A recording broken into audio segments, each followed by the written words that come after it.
बिस्मिल्लाहिर्रहमानिर्रहीम। Programme focus में आपको खुशामदीद कहते हैं। बिजनेस अपडेट में सबसे पहले बात करेंगे पाकिस्तान स्टॉक एक्सचेंज की। आज मार्केट में रिकवरी देखने में आई। 100 इंडेक्स की पोजीशन बेहतर रही थी, सेंटीमेंट थोड़े से पॉजिटिव रहे।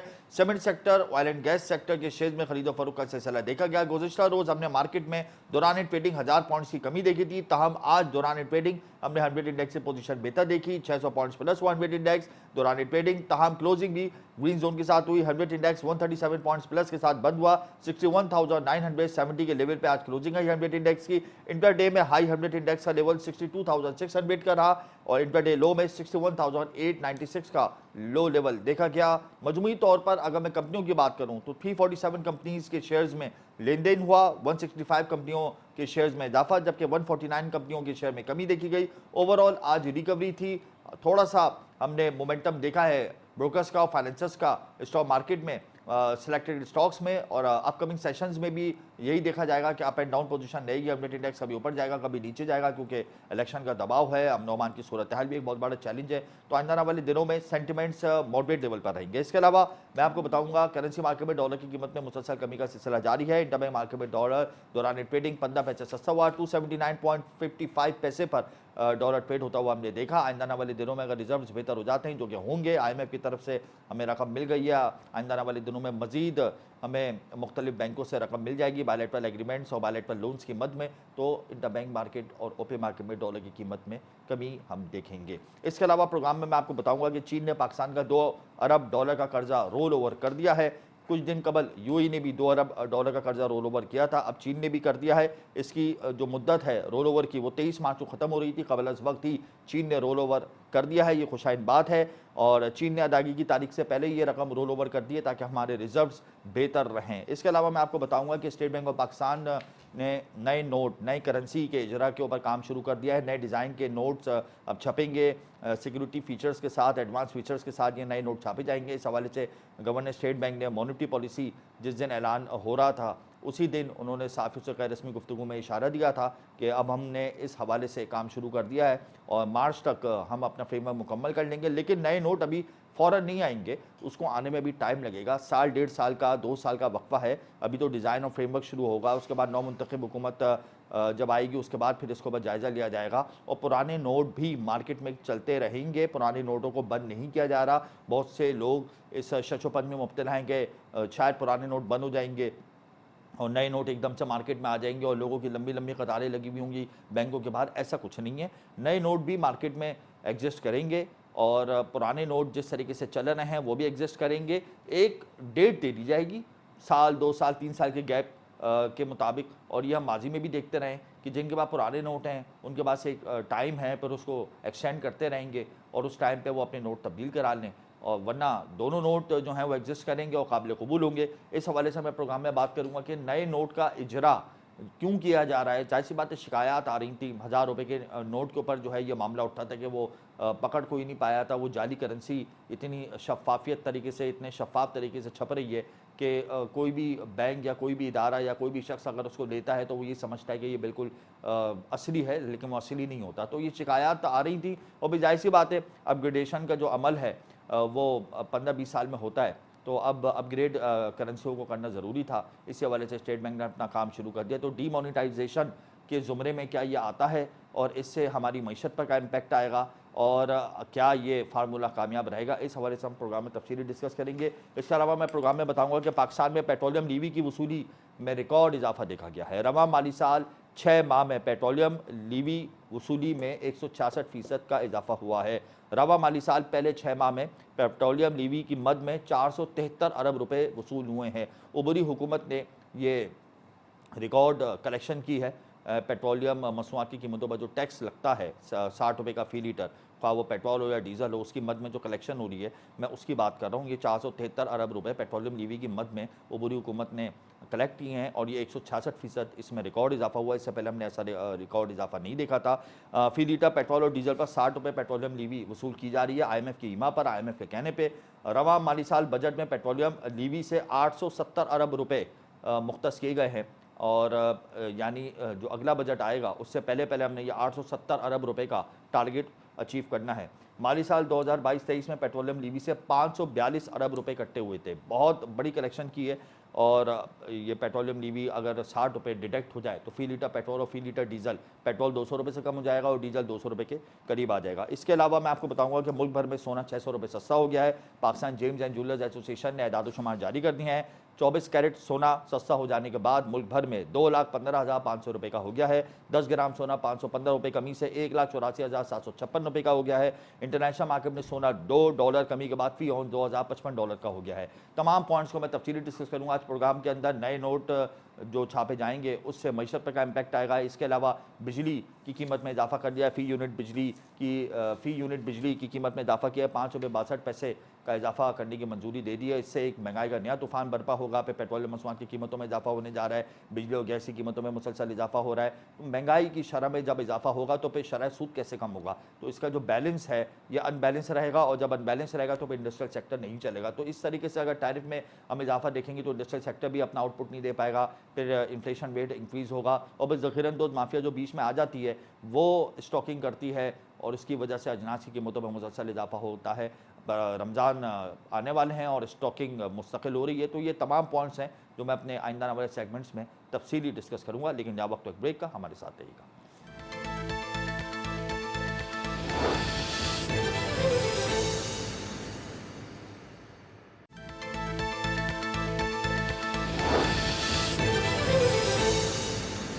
Welcome back. नए नोट अब छपेंगे, नए नोट को डिज़ाइन किया जाएगा, अपग्रेड किया जाएगा, पाकिस्तान की तमाम करेंसियों को बदला जाएगा, नए फीचर्स मुतारिफ कराए जाएंगे। स्टेट बैंक ने इस हवाले से ग्रीन सिग्नल दे दिया और ये फ्रेमवर्क मार्च तक मुकम्मल हो जाएगा। लेकिन क्या इस अमल के बाद जो स्टॉकर्स हैं, जो होल्डिंग करते हैं या जो काला धन कमाते हैं, उनके ऊपर कोई असर आएगा? मुल्क की मईशत पर क्या असरात मुरतब होंगे? इसी हवाले से प्रोग्राम में इस वक्त मुझे ज्वाइन कर चुके हैं मोहम्मद जफ़र पराचा, जनरल सेक्रेटरी हैं पाकिस्तान एक्सचेंज कंपनीज एसोसिएशन के। बहुत शुक्रिया जफ़र साहब, आपने अपना कीमती वक्त दिया।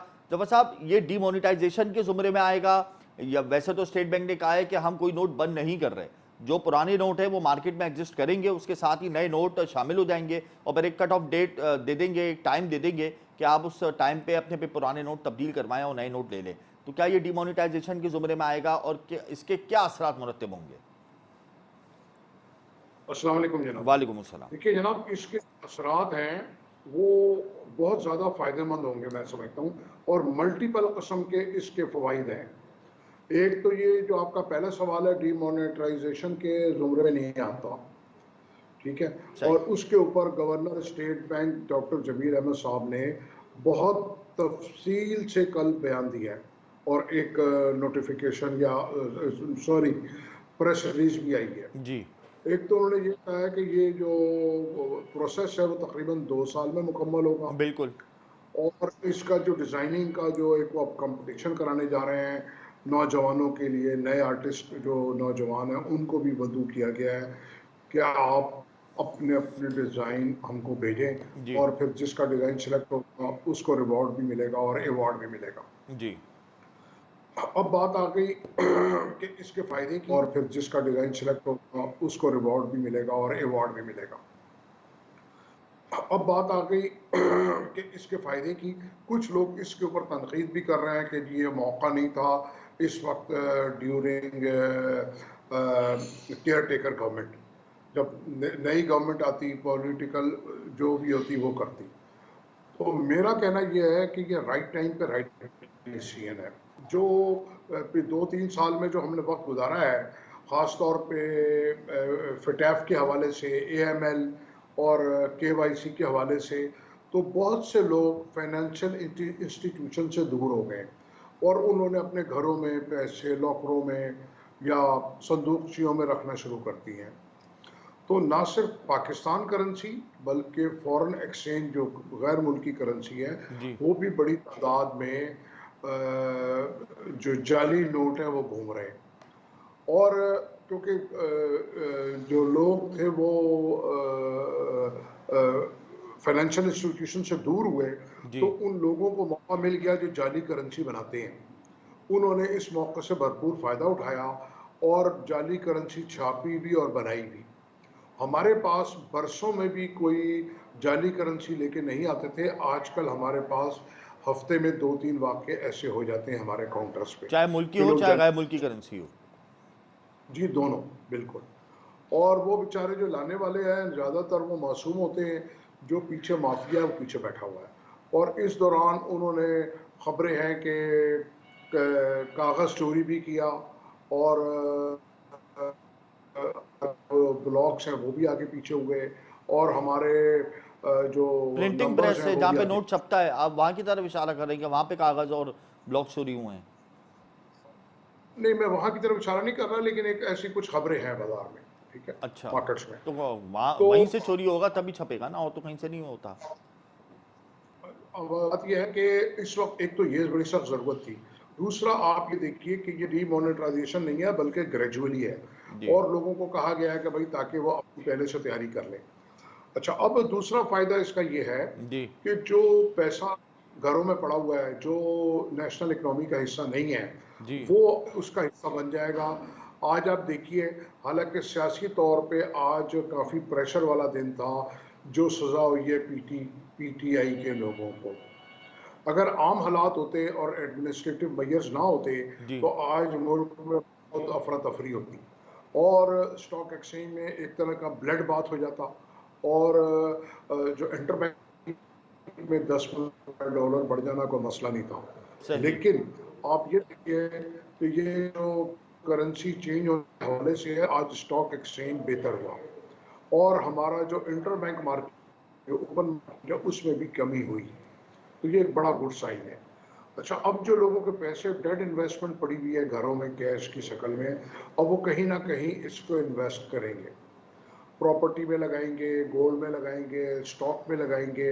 सबसे आखिर में बारी आती है बैंक डिपॉजिट्स की, जी। जो कि हम देख रहे हैं इतनी ज़्यादा सख्ती होने के बावजूद भी बैंक डिपॉजिट्स बेहतर हो रहे हैं। बाय सोर्स और ऑफ इंटरेस्ट एक रेट, अहम क्योंकि बात इंटरेस्ट रेट हमारा बेहतर है, बहुत ज़्यादा बुलंद हुआ हुआ है, कंज्यूमर के लिए तो कि बेहतर ही है। जी।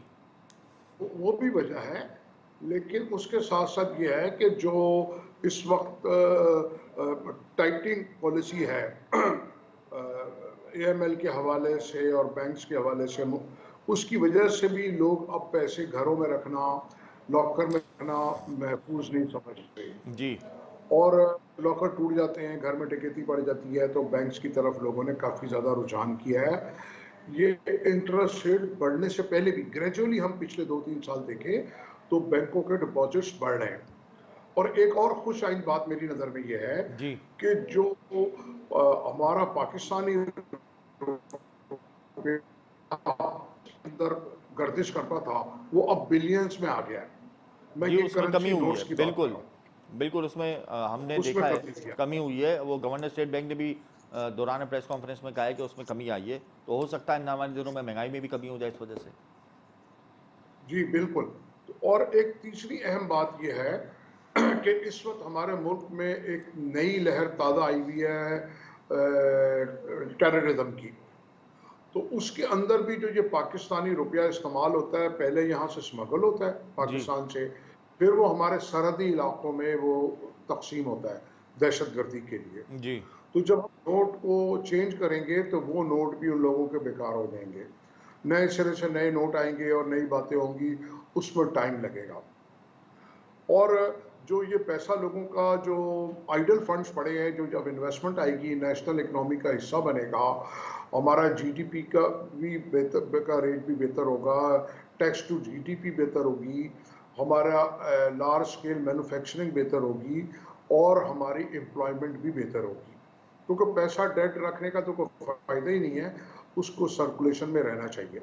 जैसे आखिरी मैंने आपसे आखिरी दफा हमारी करेंसी अपग्रेड कब हुई थी, किस दौर हुकूमत में हुई थी, कौन से गवर्नर के टाइम पे हुई थी? ये तकरीबन कोई जो नोट की जो चेंज हुआ है तकरीबन 8-10 साल हो गए हैं इसको, 8-10 ठीक साल है, पहले चेंज हुए थे नोट, बिल्कुल। चेंज हुए थे नोट और वो भी ग्रेजुअली हुए थे, उसके अंदर कोई भी माशी तौर पे अदम इस्तेकाम नहीं आया, कोई अफरा तफरी नहीं हुई, कोई लाइनें नहीं लगी और गवर्नर साहब ने फरमाया स्टेट बैंक के कि हम इंडिया की तरह अचानक ये नहीं करेंगे रातों रात, हम इसको ग्रेजुअली करेंगे। तो ये डीमोनेटाइजेशन वाली बात नहीं है, लेकिन मैं ये ज़रूर कहूँगा कि इसको जल्द अज जल्द होना चाहिए। जल्द अज जल्द होना चाहिए। अच्छा, अब दूसरी तरफ आते हैं। ये बताएं जफर साहब, एक्सचेंज कंपनीज ने कितना डॉलर प्रोवाइड कर दिया इंटरबैंक मार्केट को ओबैदी हुकूमत की मुद्दत में? देखिए जनाब, ये जो अबूरी हुकूमत की मुद्दत में अंडर दी गाइडेंस इनके आर्मी चीफ और उनकी टीम जी और उनके एडमिनिस्ट्रेटिव मेजर्स की वजह से एक्सचेंज कंपनीज ने पिछले 6 माह में तकरीबन $3 बिलियन दिए हैं इंटरबैंक के 3 अरब अंदर। डॉलर आप लोग 6 माह में कलेक्ट करके इंटरबैंक मार्केट को प्रोवाइड कर चुके हैं। जी जनाब। ये इससे जो पहले कभी कि हमने इतना बड़ा फिगर नहीं देखा, ये तारीख में पहली दफा हुआ है। नहीं, हम पहले भी ये फिगर करते रहे हैं, आता रहा है, लेकिन तकरीबन 1.5-2 साल से ये फिगर नहीं आ पा रहा था क्योंकि जो सियासी अदम इस्तेहकाम था यानी और छह पिछली माह में 3 अरब डॉलर देना ये पहली दफा हुआ है तारीख में। नहीं, पहली दफा नहीं हुआ, ये पहले भी होता रहा है, लेकिन अब ये कोई 2-2.5 साल के बाद हुआ है 2-2.5 साल के क्योंकि बाद हुआ। अच्छा, ये हुआ क्यों है, वजह क्या है? सख्ती की मेन वजह से हुआ है, क्रैकडाउन की वजह से हुआ है, या जो नया फॉरेक्स सिस्टम आया उसकी वजह से हुआ है, क्या वजह है? इसका मेन क्रेडिट तो मैं आर्मी चीफ और उनकी टीम को देता हूँ, उनकी वजह से हुआ है। उन्होंने जो एडमिनिस्ट्रेटिव मेजर्स लिए उसकी वजह से हुआ, इसमें मेरा या एक्सचेंज का कोई कमाल नहीं है। ठीक है, हमने कोशिश की, उनके साथी बने, उनके हम वर्कर के तौर पे हमने काम किया, उनके इत्मीनान दिलाने पे उनकी कोशिशों को हमने आगे पहुंचाया। कौन से एडमिनिस्ट्रेटिव मेजर्स लिए हैं जिसकी वजह से आप लोगों ने इतनी खती रकम इंटरबैंक मार्केट को दी? बुलेट पॉइंट्स क्या है? देखिए एक तो सबसे पहली बात यह है कि जो ग्रे मार्केट, ओपन मार्केट और इंटरबैंक मार्केट के रेटों में फर्क था वो उन्होंने खत्म किया। जी और वो इस तरह खत्म किया, उन्होंने बॉर्डर्स को सील किया और लॉ एनफोर्समेंट एजेंसीज को इस के लॉ एनफोर्समेंट एजेंसीज को लोग पकड़ पकड़ के दिए जी और उनको भी लॉ एनफोर्समेंट एजेंसीज के कई लोग भी पकड़े गए जिससे मिले हुए थे। जी ना सिर्फ करेंसी स्मगलिंग के अंदर, दीगर स्मगलिंग के अंदर भी जो इन्वॉल्व थे लॉ एनफोर्समेंट एजेंसीज के लोग, उनको भी पहले दफा पकड़ा गया और उन पे FIRs हुई। तो एक तो जब स्मगलिंग रुकी तो ये गैप कम के 1.25% से ऊपर नहीं होना चाहिए, लेकिन इस वक्त ओपन मार्केट और इंटरबैंक मार्केट का रेट एक है बिल्कुल, तकरीबन और एक है। जी इसी वजह से हम लोगों ने हम दे पाए। अगर रेटों का फर्क होता तो हम इंटरबैंक में नहीं। तो कभी कभी जो मैनिपुलेटर्स या स्मगलर्स हैं या होल्डर्स हैं, वो कोशिश करते हैं और या उनके जो फाइनेंस के अंदर लोग हैं, लेकिन हमारे जो एडमिनिस्ट्रेटिव मेजर्स हैं, जो एस्टेब्लिशमेंट है, वो पूरी तरह विजिलेंट है जी और स्टेट बैंक तो वो फौरी तौर पे उस चीज़ को एड्रेस करते हैं। अगर हम उनसे कोई देते हैं या उनको चीज़ को हाईलाइट करते हैं तो इमीडिएट एक्शन होता है। बहुत तो ये शुक्रिया, एक बहुत तसल शुक्रिया जफर साहब, आपने अपना कीमती वक्त दिया। आइंदा आने वाले दिनों में डॉलर कम होगा, रिजर्व्स बेहतर होंगे, नए नोट जब छापे जाएंगे तो उससे मुल्क की मईशत पर मनफी असरात मुरतब नहीं होंगे। इंटरबैंक मार्केट को एक्सचेंज कंपनीज ने 6 माह में 3 अरब डॉलर प्रोवाइड कर दिए हैं। एडमिनिस्ट्रेटिव मेजर्स की वजह से करेंसी मार्केट में बेहतरी आनी शुरू हुई, ग्रे मार्केट का वजूद ख़त्म हुआ, इंटरबैंक और ओपन मार्केट के दरमियान जो गैप है उसको तकरीबन बराबर किया गया। इन सब के मुस्बत असरात मुरतब हुए और एक्सचेंज कंपनीज ने इंटरबैंक मार्केट को डॉलर्स प्रोवाइड किए। आइंदा आने वाले दिनों में रुपया मजबूत होगा, डॉलर कमज़ोर होगा। क्या वक्त तो एक ब्रेक का, हमारे साथ रहिएगा।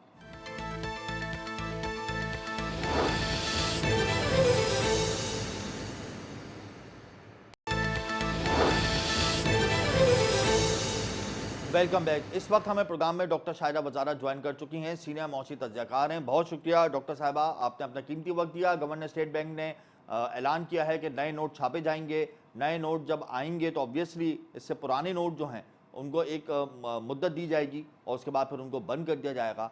इस सारे अमल के क्या असरात हमारी मईशत पर मुरतब होंगे, क्या कहती हैं आप इस हवाले से? देखिए, जाहिर है कि कोशिश हो रही है कि जो करप्शन मनी को वो करने की, स्मगलिंग वगैरह को, मगर अगर दोनों करेंसीज एक ही टाइम पे चल रही होंगी तो जिन लोगों ने पैसे जमा करके, कैश जमा करके रखा है, जी तो वो भी तो उसको बदलवा सकेंगे, मतलब वो भी अपने नोटों को बदलवा लेंगे।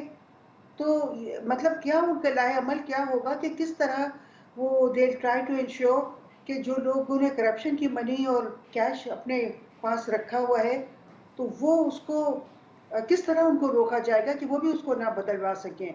ये मेरी समझ में नहीं आ रहा। यानी आपका तजुर्बा ये कहता है कि पुराने नोटों को बंद कर दिया जाए और नए नोटों का इजरा किया जाए, ताकि करप्शन का पैसा, स्टॉकर्स ने जो पैसा अपने घरों में रखा हुआ है वो बेकार हो जाए और इससे मुल्क की मईशत को फायदा हो। मेरे ख्याल में इस पे थोड़ी-सी सोच-विचार करने की ज़रूरत है। एकदम से अगर वो करेंगे, तो भी हो सकता है कि लोगों का नुकसान हो जाए, जो जेन्युइनली किसी के पास हों पैसे। मगर मेरे ख्याल में थोड़ी-सी सोच-विचार ज़रूर करनी चाहिए कि किस तरह मतलब जेन्युइन जो लोग हैं, जो गरीब लोग हैं, वो अपने गाँवों में सुना है कि वो अपने गद्दे में कैश जमा करके रखते हैं, तो ऐसे गरीब लोगों का और मज़ीद नुकसान ना हो। मगर ये ज़रूर है कि अगर दोनों करेंसीज़ चल रही होंगी और 2 साल का वक़्फ़ा होगा, तो इस दौरान जिस तरह हम लोग, हमारे अगर जेन्युइन पैसे हैं, कैश है, हम उसको बदलवाएँगे, तो क्या इम्पैक्ट क्या आएगा हमारी इकोनॉमी पर? जी? पॉजिटिव आएगा, नेगेटिव आएगा इम्पैक्ट? अ, असल में अभी ये इतना बड़ा पैमाने पे ये तजर्बा पहली दफ़ा हो रहा है, तो एकदम से कुछ कहना बहुत मुश्किल है। मगर जो मुझे फ़ौरी जो समझ में आ रहा है वो ये है कि किस तरह रोका जाएगा उन लोगों को जिनके पास करप्शन मनी है, कैश उन्होंने रखे हुए हैं, तो उनको वो भी तो जाके बदलवा लेंगे। I mean I am just thinking loudly. अभी मेरे पास कोई ऐसी तजावीज़ नहीं है, क्योंकि अभी मैंने इस पे इतना सोच विचार नहीं किया है। मगर मैं ये ज़रूर कहूँगी कि इस पे हुकूमत को चाहिए कि बहुत सोच विचार करके इसको नाफिजुल अमल करे, क्योंकि पाकिस्तान में जो करप्ट लोग हैं वो बड़े एस्ट्यूट हैं और उनको पता है तरीके, तो वो किसी न किसी तरह, वो हमसे ज़्यादा स्मार्ट हैं ऐसा लगता है, तो वो किसी न किसी तरीके से अपने करप्शन के जो कैश उन्होंने स्टैश किया हुआ है जी। अ, उसको ज़रूर वो उसको हलाल कर लेंगे। वो उसको लोग जाएँगे गरीब लोगों को दे दे के वो उनको जाके बदलवाया करेंगे। तो ये किस तरह इंश्योर किया जाएगा कि जो लोग बदलवा रहे हैं ये उन्हीं का कैश है, और ये तो नहीं है कि जो करप्ट लोग हैं वो अपना पैसा औरों को दे के उनसे बदलवा रहे हैं। ये सारी चीज़ों के बारे में सोच विचार करना होगा। करेंसी को अपग्रेड करना ये ज़रूरी होता है किसी भी मुल्क के लिए। पाकिस्तान में भी ये अमल हो रहा है, तो आप समझते हैं कि इस अमल को पहले हो जाना चाहिए था, ताख़ीर से हो रहा है? जी, ताख़ीर से हो रहा है, और मैं ये भी समझती हूँ कि इसके अलावा भी और भी बहुत से अमल करना होंगे दैट विल इंश्योर कि हमारे जो करप्ट लोग हैं इस मुल्क में, उनको किस तरह बाज रखा जाए कि वो भी अगली करेंसी में इन्वेस्ट कर देंगे। तो उसको किस तरह, हुकूमत के क्या प्लान्स हैं? तो मैं समझती हूँ कि इस पे मैंने तो अभी इतनी सोच विचार नहीं की है, मगर मुझे नहीं पता कि हुकूमत ने भी की है या नहीं की है, क्योंकि आमतौर पे आप देखिए हुकूमतें भी बगैर सोचे समझे चीज़ों में कूद पड़ती हैं। तो मुझे नहीं पता कि उन्होंने कितनी प्लानिंग की है, और इसके अलावा और भी बहुत से वो करने की ज़रूरत है, बहुत से इक़दामात जो करप्शन को वो करें। मिसाल के तौर पे हम सबको पता है कि बहुत से लोगों के पास बहुत करप्शन का पैसा मौजूद है जी। और कैश स्टैश्ड है। तो एक तो ये तरीका है जो हुकूमत कर रही है कैश को, उसको करेंसी नोट्स को मोनेटाइज करने का, मगर इसके अलावा भी और तरीके भी होना चाहिए, वरना जो लोग घर में अभी कैश स्टैश करके रखते हैं वो उसी को बदलवा लेंगे। उनके जो गरीब लोग हैं, उनके जो इस किस्म के लोग हैं, वो जा के बदलवाएंगे। उनके जो या तो पार्टी वर्कर्स या सही उनके है। जो अच्छा, अब जी। साहिबा मैं दूसरा आपसे सवाल करूंगा। बिजली की फ़ी यूनिट कीमत में इजाफा हुआ है, 5 रुपये 62 पैसे की मंजूरी दे दी है आज। अब तो महंगाई की नई लहर आएगी। अबूरी हुकूमत जाते जाते पेट्रोलियम मसवाक की कीमतों में भी इजाफा करना चाहती है, बिजली और गैस की कीमतों में भी मुसलसल इजाफा होगा। तो अब आप नहीं समझती कि महंगाई तो वैसे ही बेकाबू है? सरकारी अदाद-ओ-शुमार में महंगाई को 29% डिक्लेयर किया है, लेकिन अगर मैं ग्राउंड रियलिटी की बात करूँ तो 45% से तजावुज़ कर चुके हैं, क्योंकि बीच में स्टॉकर्स आ जाते हैं। तो अगर इन्फ्लेशन रेट इसी तरीके से इंक्रीज़ होता रहेगा तो हम कहाँ जाएंगे? हमारा हमारा मौची पहिया कैसे चलेगा? देखिए, हुकूमत को ऐसा लगता है कि पाकिस्तान के लोगों के लिए दुश्वारियाँ पैदा करने के अलावा हुकूमत के पास और कोई काम करने को नहीं है। आप देखिए कि इतने बेहतर मौक़े मौजूद हैं, पाकिस्तान के लोगों को सस्ता तेल मिल सकता है, सस्ती गैस मिल सकती है ईरान से, पूरी दुनिया ईरान से ख़रीद रही है और बहुत सस्ते दामों पे, और लोग पूरी दुनिया रूस से ख़रीद रही है और बहुत सस्ते दामों पे।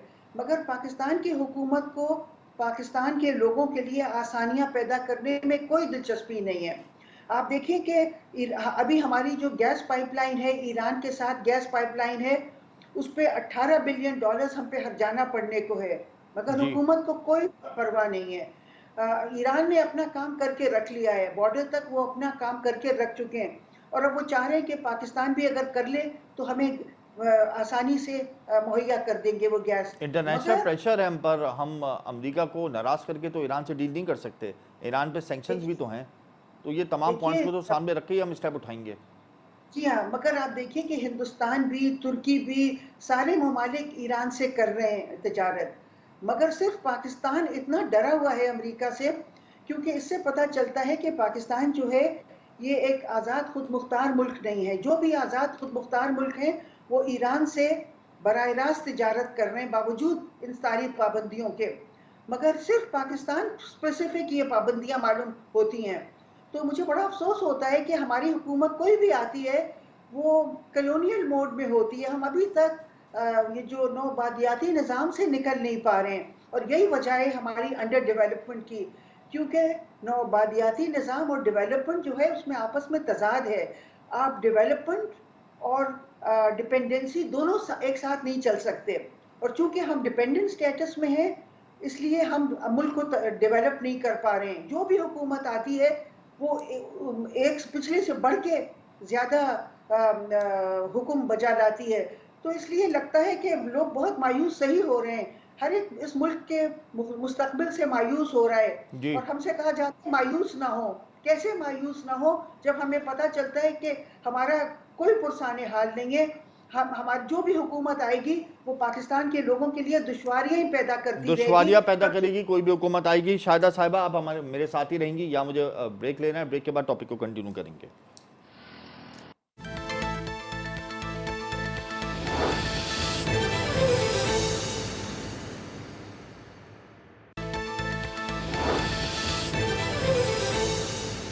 Welcome back. अच्छा शाहिदा साहिबा, ये बताएं कि अगर पेट्रोल मजीद महंगा हो जाता है, जो कि होगा, बिजली गैस मुस्तकिल महंगी हो रही है, तो सनतें कैसे परफॉर्म करेंगी? इन्फ्लेशन रेट ऑब्वियसली इंक्रीज होगा, जब इन्फ्लेशन रेट इंक्रीज होगा तो ऑब्वियसली उसका जो नेगेटिव इम्पैक्ट है वो इंटरेस्ट रेट पर आएगा। तो मार्च में जब नई मॉनेटरी पॉलिसी का ऐलान होगा तो क्या वो आप समझते हैं कि अनचेंज रहेगा? और अगर इंटरेस्ट रेट अनचेंज रहता है इस बार फिर, तो फिर इंडस्ट्रियल सेक्टर कैसे सर्वाइव करेगा? तो ये जितना भी साइकिल है इसको थोड़ा डिफाइन करें काइंडली। देखिए, ये जो जिस तरह ये पेट्रोल की कीमतें बढ़ा रहे हैं उसकी वजह से बिजली की कीमतें बढ़ेंगी फिर दोबारा। जी। अभी जो बढ़ रही हैं उसके बाद फिर बढ़ेंगी, क्योंकि हमारा ज़्यादातर थर्मल बेस्ड है सिस्टम, तो उसके बाद फिर बिजली की कीमतें बढ़ेंगी, और फिर पेट्रोल की कीमतें बढ़ेंगी तो उससे ट्रांसपोर्टेशन कॉस्ट बढ़ेगी। जी। जो भी सब्जियां, फल वगैरह, जो भी सामान इधर से उधर जाता है उसकी ट्रांसपोर्टेशन कॉस्ट बढ़ जाएगी, और फिर ये जो है ये कॉस्ट पुश इन्फ्लेशन होगा, क्योंकि ये वो हमारी जो कीमतों की कॉस्ट ऑफ प्रोडक्शन है ये बढ़ेगी, तो इसको कॉस्ट पुश इन्फ्लेशन कहते हैं। मगर फिर इसको एक बहुत गनीमत मौका जान के स्टेट बैंक फिर लेंडिंग रेट बढ़ा देगा, क्योंकि मुझे नहीं लगता है, पता नहीं क्या कहाँ से इन लोगों ने इकोनॉमिक्स पढ़ी है। देखिए, लेंडिंग रेट जब बढ़ाया जाता है जब डिमांड पुल इन्फ्लेशन हो, जब कुव्वत तलब बहुत बढ़ जाए, मईशत में डिमांड बहुत बढ़ जाए, तो फिर उसकी वजह से जो कीमतें बढ़ती हैं तो इकोनॉमी बहुत हीट अप हो रही होती है, तो उसको डैम्पन करने को इंटरेस्ट रेट बढ़ाई जाती है। जी। मगर पाकिस्तान में जो माहिर माशियात हैं वो उनके पास पता नहीं ये सोच नहीं पाते या अकल नहीं है या पता नहीं कहाँ से पढ़ा है उन्होंने। जैसे ही कॉस्ट पुश इन्फ्लेशन लेके आते हैं फिर फॉरेन लेंडिंग रेट बढ़ा देते हैं, कहते हैं कि अब ये कीमतें बढ़ेंगी। भाई, कीमतें लेंडिंग रेट उससे नहीं बढ़ रही हैं, डिमांड पुल इन्फ्लेशन की वजह से कीमतें इसलिए बढ़ रही हैं कि आपने कीमतों को, पेट्रोल की कीमत बढ़ाई है, बिजली की नर्ख बढ़ाई है, तो इसलिए कीमतें बढ़ रही हैं। ये कॉस्ट पुश इन्फ्लेशन है, ये तो बड़ी बेसिक एलिमेंट्री इकोनॉमिक्स है, पता नहीं कहाँ से ये लोग पढ़ के आए हैं। आइंदा आने वाले दिनों में आप मौशी हालात को क्या देखती हैं? नौ मुंतखब हुकूमत आएगी, उसके लिए क्या चैलेंजेस होंगे या स्मूथली जो मामला चलते रहेंगे मौशी? देखिए, मेरा तो ख्याल है कि अभी तक मैं ये देख रही हूँ कि जो भी हुकूमत आती है वो पिछली से बढ़ चढ़ के ये जो आदमी साम्राज्य निज़ाम है उससे ज़्यादा विलिंग स्लेव्स होते हैं। जो भी आता है वो पिछले से ज़्यादा बदतर होता है। और पाकिस्तान के अवाम के लिए तो सिर्फ ये उस वक्त बेवकूफ़ बनाते हैं जब इलेक्शंस हों। इलेक्शन के टाइम ये जाते हैं और झूठे वादे करते हैं, और जैसे ही इलेक्शन में इक़्तिदार में आते हैं, ये फ़ौरन आलमी साम्राज्य के सबसे जो लॉयल विलिंग स्लेव्स बन जाते हैं। तो इसलिए मुझे तो कोई उम्मीद नहीं है किसी भी हुकूमत से, कोई भी आ जाए, मुझे किसी से कोई उम्मीद नहीं है। बहुत शुक्रिया शायरा साहिबा, आपने अपना कीमती वक्त दिया। कोई भी हुकूमत आ जाए कोई उम्मीद नहीं है, क्योंकि रिफॉर्म्स करने पड़ेंगे, स्टेप्स उठाने पड़ेंगे। अगर रिफॉर्म्स और स्टेप्स उठाएंगे तो लाइन ड्रॉ होगी, लाइन ड्रॉ होगी तो पाकिस्तान तरक्की करेगा, और इस तरफ कोई भी हुकूमत तवज्जो नहीं देगी, क्योंकि हम IMF के प्लान में हैं। IMF के प्लान में जब तक हम रहेंगे हम अपनी पॉलिसी मुरतब नहीं कर सकेंगे। वैसे भी हमने कौन सी इससे पहले पॉलिसीज़ बना ली हैं, ना हमने शॉर्ट टर्म कभी कोई पॉलिसी बनाई है, ना कभी कोई लॉन्ग टर्म बनाई है, और अगर कभी गलती से बना भी ली तो उसके ऊपर हम कभी भी नहीं चले साबित कदमी से। तो डिटर्मिनेशन भी नहीं है हम में, वो थिंक टैंक भी नहीं है, वो टीम भी नहीं है। तो ये एक बहुत बड़ा हमारा ड्रॉबैक है कि हम स्टेप आगे नहीं बढ़ाते, हम हमेशा पीछे जाते हैं और IMF के कहने पर अपनी पॉलिसी बनाते हैं और पॉलिसी थोपते हैं। टैक्स बढ़ाने की मद में, टैरिफ बढ़ाने की मद में, इन्फ्लेशन बढ़ाने की मद में, और जो लोग टैक्स चोरी करते हैं, जो करप्शन करते हैं, उनको हम प्रोटेक्ट करते हैं। तो ये तमाम मसाइल हैं, और इन मसाइल से निमटने के लिए हमें एक पेज पर जमा होना होगा, तमाम इदारों को एक पेज पर जमा होना होगा और अपनी पॉलिसी बनानी होगी, जैसे इंडिया ने बनाई, बांग्लादेश ने बनाई, दीगर ममालिक बना रहे हैं। अफगानिस्तान बहुत अच्छी पॉलिसी बना रहा है, तो पाकिस्तान को भी चाहिए कि वो अपनी पॉलिसी बनाए, मेड इन पाकिस्तान का फार्मूला अपनाए और आगे बढ़े। मुझे मेरी टीम को इजाज़त दीजिए, प्रोग्राम का वक्त यहाँ ख़त्म होता है। अल्लाह हाफ़िज़।